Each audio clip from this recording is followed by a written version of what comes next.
180 explosions in a single year. An ash column that reached across a state line into Nevada. A wall of superheated ash and rock as tall as a 30-story building, moving down a mountainside at the speed of a freight train. Northern California, the year 1915. A mountain that most people living beneath it had stopped thinking of as a mountain that could do anything at all. And then, on the afternoon of the 22nd of May, it tore its own summit open and threw 7 square miles of forest flat in 9 minutes. It was the largest volcanic eruption in the continental United States between 1915 and the day Mount St. Helens erupted 65 years later. It was photographed. It was studied. It reshaped a mountain that is still standing today. And its confirmed death toll from the climactic eruption was 0. That last fact is the reason almost no American alive today has ever heard the name Lassen Peak. We do not build memory around disasters that did not kill anyone. But I want to spend the next half hour on this one, because the reason nobody died is not the reason we would like it to be. And because the same mountain is still there, still active. And the thing that saved everyone in 1915 is a thing we cannot count on twice. We carry a comfortable story about volcanoes. It goes like this. Volcanoes smoke before they burn. They rumble. They warn us. And the people who die in an eruption are, on some level, the people who ignored the warnings, who stayed when they should have gone, who were foolish or stubborn or unlucky in a way that implies a mistake. The story lets us believe that attention is protection, that if we are paying attention, we will be spared. Lassen is the story's counterexample, and it cuts both ways at once. The mountain gave 180 warnings across 12 months, not vague ones, not subtle ones. Steam explosions loud enough to be heard 20 miles off. A crater blasted 1,000 feet wide across the summit. A dome of lava visibly climbing out of the mountain's throat. Every one of them documented, dated, and published by the United States Geological Survey while it was happening. And when the mountain finally detonated, there were ranches within a few miles of the destruction, travelers at the trailheads, a photographer on the flank.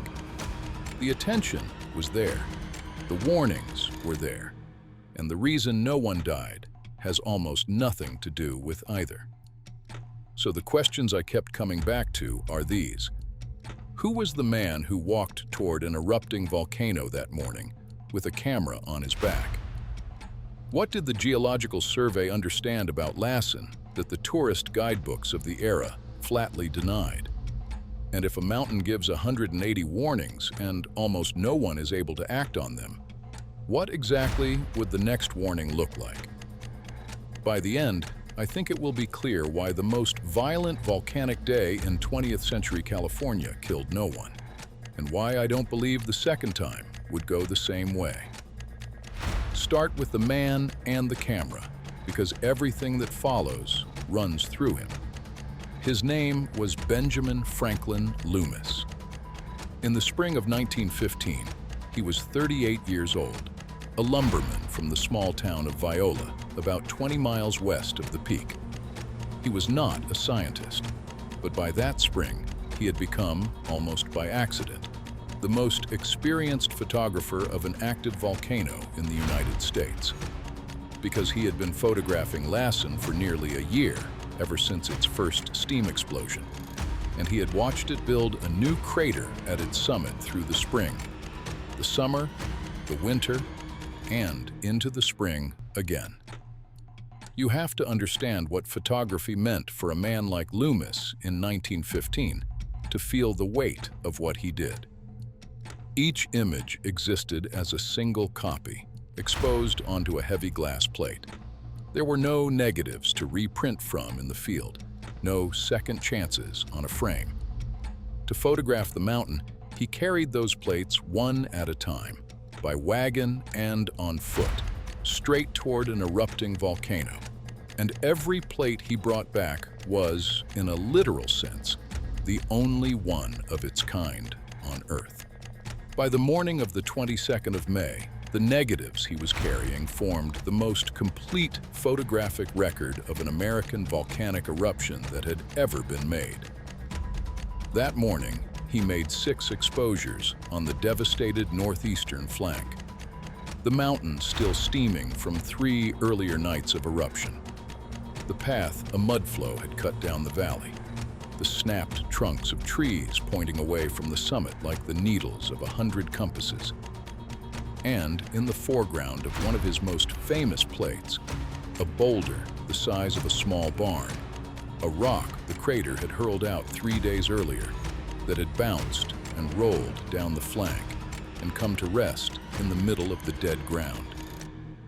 By the time Loomis photographed it, it had been sitting there for 3 full days, and it was still too hot to touch. It entered the record simply as the hot rock. It is still there today in Lassen Volcanic National Park, cold now, ringed by a century of new forest, sitting in the exact place he found it. At about 3 in the afternoon, Loomis packed his camera onto the wagon, folded the cedar tripod, ate a cold sandwich in the shade of a broken pine, and started back toward Manzanita Lake. He was tired. The light was going flat. He had, as far as he knew, gotten his pictures, and he was ready to go home. He had no way of knowing that the mountain behind him was, at that moment, entering the final 90 minutes of its climactic phase.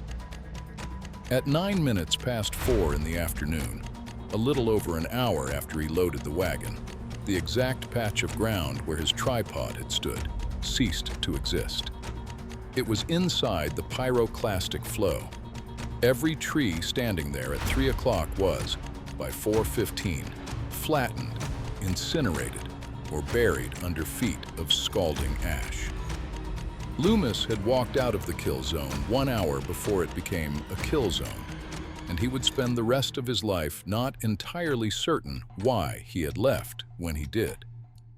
I want to hold that frame because everything that makes this story what it is, the near misses, the survivals, the complete absence of bodies from the most violent eruption of the American century, begins there, with one tired man deciding to pack up and go home an hour early. There is a version of events in which he does not leave. In that version, we have no photographs, and this is a story about a very different kind of ending.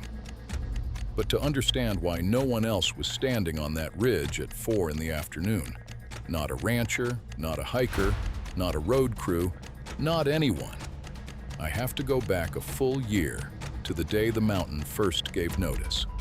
12 months earlier, on the afternoon of the 30th of May, 1914, a man was near the summit of Lassen when the mountain spoke for the first time in living memory. Every guidebook of the era called Lassen extinct. Californians came to it to fish and to hunt. Its last activity, by the consensus of the day, lay thousands of years in the past.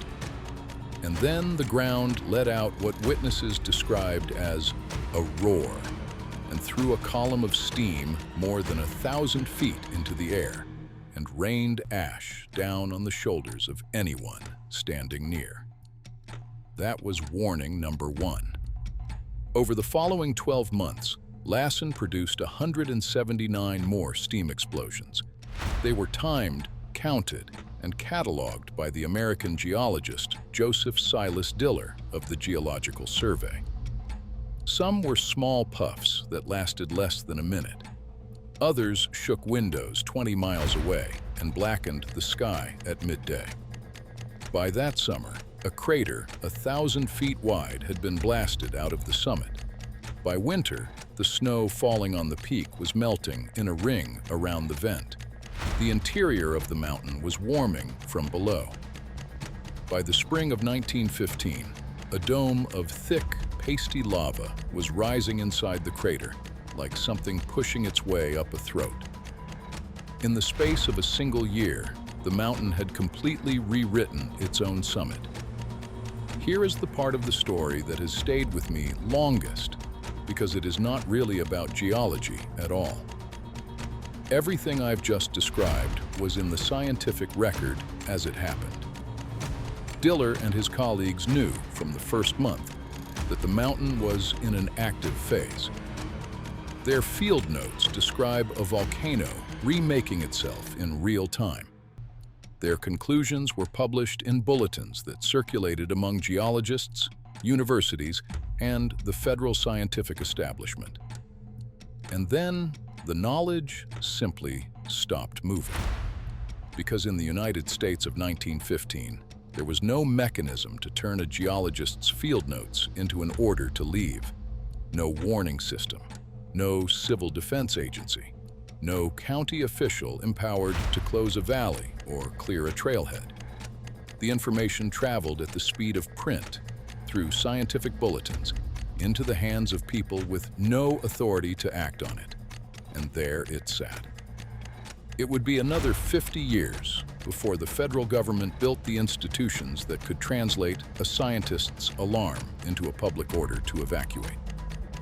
In 1915, those institutions did not exist. So the tourist guides went on calling Lassen picturesque and extinct. Postcards from that very year show families on the trails with an active volcano smoking above them. And the ranchers who lived closest, the families on Hat Creek and Lost Creek, did what people in that position have always done. And I want to be careful here, because it is very easy, from 100 years away, to say they should have left.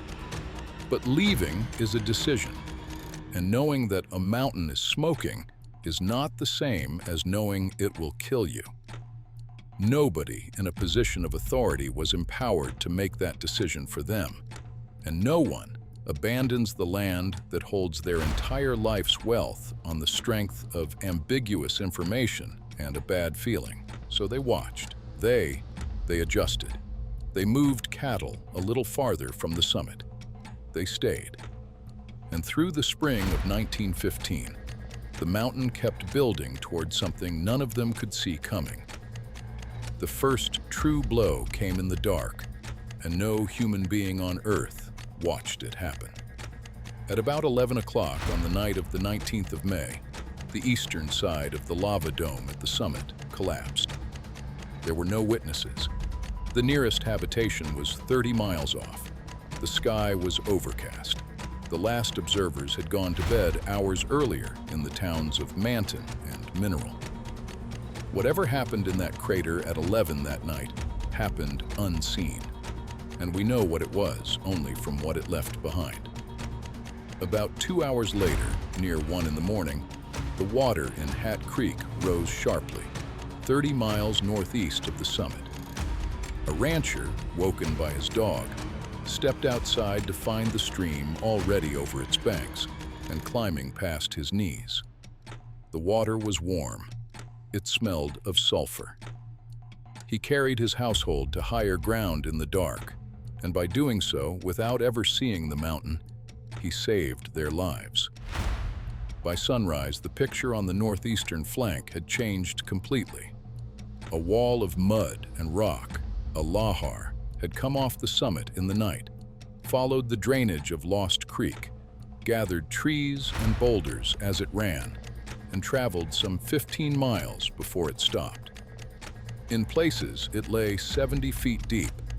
The lahar had almost certainly been triggered by an avalanche of hot rock, striking the deep spring snowpack, flashing it to steam and mud in an instant, a violent event that could not be seen from any town. Diller and his colleagues later rebuilt the whole sequence from the deposits alone. And so the night of the 19th of May entered the record as one of the most violent volcanic events of the 20th century, for which there exists no direct human observation whatsoever. The mountain collapsed a superheated dome, threw a blast off its flank, and sent a 15-mile wall of mud down a valley, and no one was watching. If the dog had not woken that rancher, the first witness to any of it would have been a ranch hand at daylight, standing at the edge of a valley that was no longer there. Loomis heard about the mud flow the following afternoon. On the 21st of May, he loaded his camera and drove to the mouth of Lost Creek to photograph the deposits. Some of the debris was still hot enough to steam in the morning air. In one image, the ash on the ground is visibly smoking. In another, the hot rock, ejected less than 2 days before, sits in the middle distance with vapor rising off it. He drove back to Viola that same night, and he did not sleep well. He had a feeling the mountain was not finished. And so he decided to go back the next morning and keep photographing, a decision that would hand the world its only visual record of the climactic day, and that would also, within a matter of hours, nearly kill him. It is worth naming the pattern that had held up to this point, because the whole story turns on it. In every eruption event of the preceding year, the first steam blast, the widening crater, the nighttime dome collapse, the 15-mile lahar, the mountain had struck ground that happened to be empty. Not because anyone had cleared it, because the people who lived nearby were, at each moment of impact, somewhere else, by minutes or by inches. And on the afternoon of the 22nd of May, the mountain made its largest attempt yet. At 3 o'clock, Loomis was packing up to go home. At 4 o'clock, 1 hour later, the summit began to bulge. The lava dome that had been growing inside the crater for a week had reached a threshold. The magma beneath it had degassed to the point where the pressure of the trapped vapor finally exceeded the strength of the rock holding it down. What followed unfolded across a window of about 9 minutes. At 4:05, the first great explosion tore the crown off the mountain. A column of ash, gas, and pulverized rock rose vertically at nearly 200 miles an hour. Within 4 minutes, it had reached the stratosphere, more than 30,000 feet above the summit, twice the cruising altitude of a modern airliner. Within 6, it had flattened into the anvil shape of a Plinian plume, wide enough to be seen from Sacramento, from Eureka, 150 miles across the Coast Range, from the streets of towns whose residents would read about it in the next morning's paper. And then, at the base of that column, part of the eruption cloud grew too heavy to stay aloft and collapsed under its own weight. That collapsing mass, a superheated slurry of ash, pumice, gas, and shattered rock, poured down the northeastern flank as a pyroclastic flow. Its internal temperature was several hundred degrees. Its speed was near 100 miles an hour. Its leading edge was hot enough to kill a person instantly and moving far too fast to outrun. It swept 3 7/10 miles from the summit before it lost the energy to travel farther, and the ground it crossed, trees flattened, everything organic incinerated or buried, is still visible from the highway today as a discolored scar across the mountain's face. They call it the devastated area. Around 4:30, the flow reached a snowfield along the ridge above Lost Creek, flashed it to steam, and converted itself mid-descent into a second lahar, hotter and faster than the one 3 nights before, which ran the full length of Lost Creek, flooded Lower Hat Creek, and reached more than 20 miles from the summit. Benjamin Loomis was, at that moment, about 8 miles away, driving his wagon along a dirt track through open forest. He heard the eruption before he saw it, a series of dull, deep concussions, he said, like distant artillery. He stopped the wagon, turned around, and for the second time in 3 days, took out his camera. The photograph he made that afternoon, the eruption column of May the 22nd, seen from the southwest, is one of the 2 or 3 most reproduced images of American volcanism from the entire 20th century. Nearly every textbook illustration of Lassen's climactic day is drawn from Loomis's glass plates. 1 hour earlier, he had been standing directly inside the path of the flow that produced that column. The whole margin between having the defining visual record of the eruption and having nothing at all, between the photographs that would fill textbooks for a century and a blank space in American scientific history, was one tired man's decision to stop working an hour early. In 1916, in part because of those photographs, Lassen was made the 15th national park in the American system. The mountain that had spent a full year failing to convince the public it was not extinct had, in 9 minutes, made itself impossible to ignore. The devastated area covers about 7 square miles. On the evening of the 22nd of May, 1915, everything alive inside it was dead. Old-growth pines 3 feet across were snapped off 2 feet above the ground and laid down in radial lines pointing away from the summit. The ash lay several feet deep. Small animals were carbonized where they stood. The number of human beings inside that 7 square miles at the moment the pyroclastic flow came through was 0.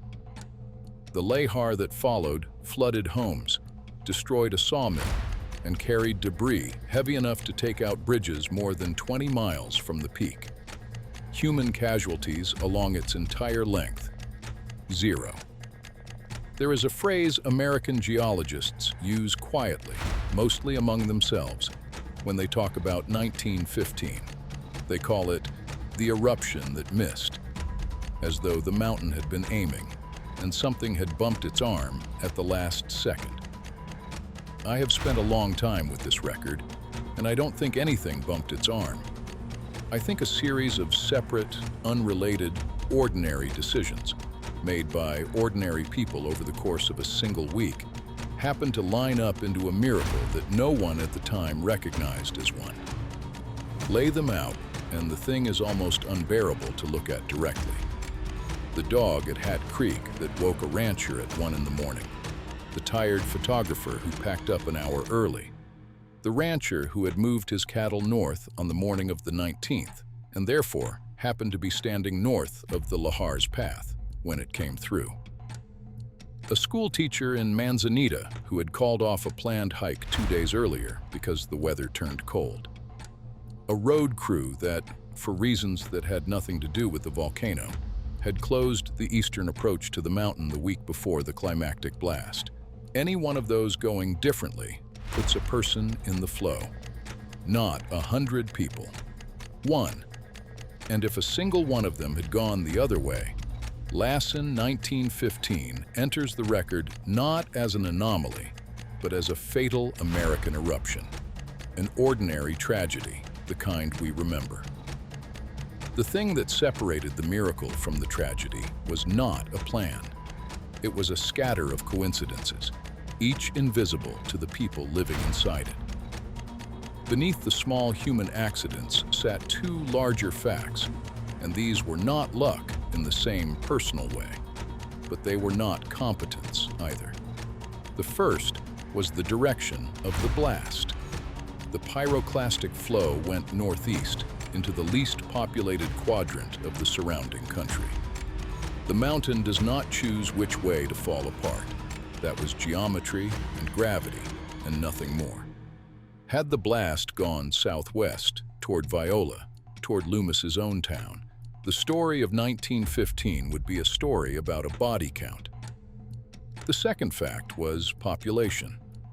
In the American West of 1915, the country around Lassen held a few thousand people scattered across hundreds of square miles. There was almost no one there to kill. And that is the fact that reaches forward into the present, because it is the one thing that has changed beyond recognition. Put the same eruption at Mount Rainier in that same year, with the Puget Sound region already growing around Tacoma, and the death toll runs into the thousands. Put it at Rainier today, and the projections exceed any modern American volcanic scenario. St. Helens included. Lassen was spared not because the country was ready, but because the country was nearly empty, and because the mountain happened to throw itself in the one direction where almost no one lived. I find this hard to write because it is not a satisfying answer, and I would like to give you a satisfying one.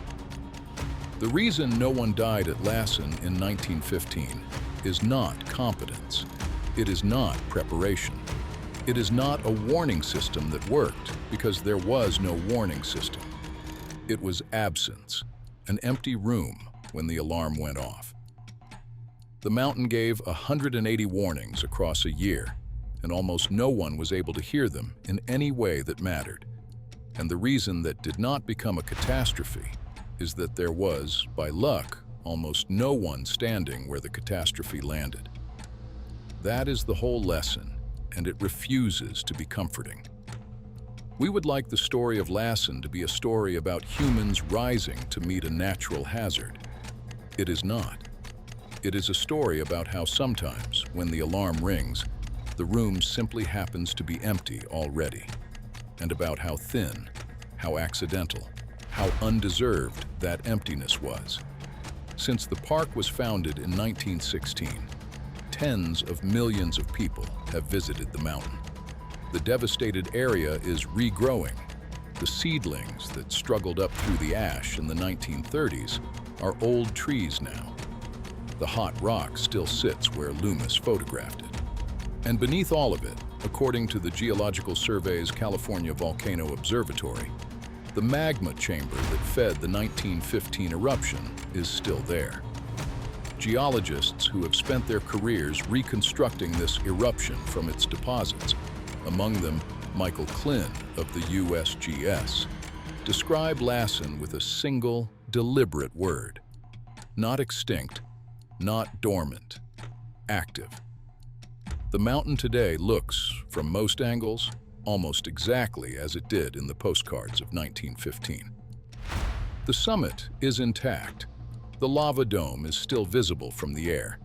The devastated area has grown back far enough that a casual visitor might mistake it for ordinary forest. The mountain is quiet, but quiet is not the same as inactive. The California Volcano Observatory keeps a network of seismometers, ground deformation sensors, and gas detectors across the Lassen Volcanic Center, and the data streams in without pause. In the current federal threat assessment, Lassen sits in the second highest tier of volcanic hazard in the American West, behind only Mount St. Helens and Mount Rainier. Because 1915 was not the end of anything. It was one event in a sequence that has been running for 300,000 years. The Lassen Volcanic Center has produced more than 30 separate lava domes, at least 7 large explosive eruptions, and countless smaller steam events. The most recent activity trailed off in 1917. By every statistical measure geologists use, the next eruption at Lassen is closer than the last one. That does not mean it is imminent. It means the mountain is on the same clock it has always been on, and that clock has not stopped. The population of Northern California in 1915 was, by modern standards, negligible. Today, it is more than 7 million. Interstates run north within sight of the summit, and there is no reason at all to believe the geometry of the next eruption will be as kind to the towns of today as it was to their predecessors. Somewhere in the seismic records maintained by the California Volcano Observatory, on a date no one can name, a signal will appear that is different from the ordinary background hum of the Earth. It will be small at first. It will grow. And whether the response to that signal is measured in hours or in days, in policy or in improvisation, is a decision that has not yet been made, not by any agency, not by any legislature, not by any of the 7 million people who now live within reach of the Cascade Arc. The dog at Hat Creek is long dead. The tired photographer is dead. The rancher who moved his cattle north on the morning of the 19th is dead. Every accidental hero of the eruption that missed is gone. What has replaced them is a network of instruments in a windowless room in Menlo Park, patient enough to wait a century, if it has to, for the one signal it was built to catch. The mountain is still standing above Northern California. The magma is still there, keeping its own kind of time. In 1915, Lassen gave 180 warnings. Almost no one listened, and no one died. And we have spent the century since quietly mistaking that luck for safety. If the mountain gives its 180 warnings again, the question is not really whether the instruments will catch them. They will. The question is, the one 1915 never had to answer, because there was no one in the room to answer it. If we hear the warnings this time, all 7 million of us in the towns that have grown up in the path, will it matter?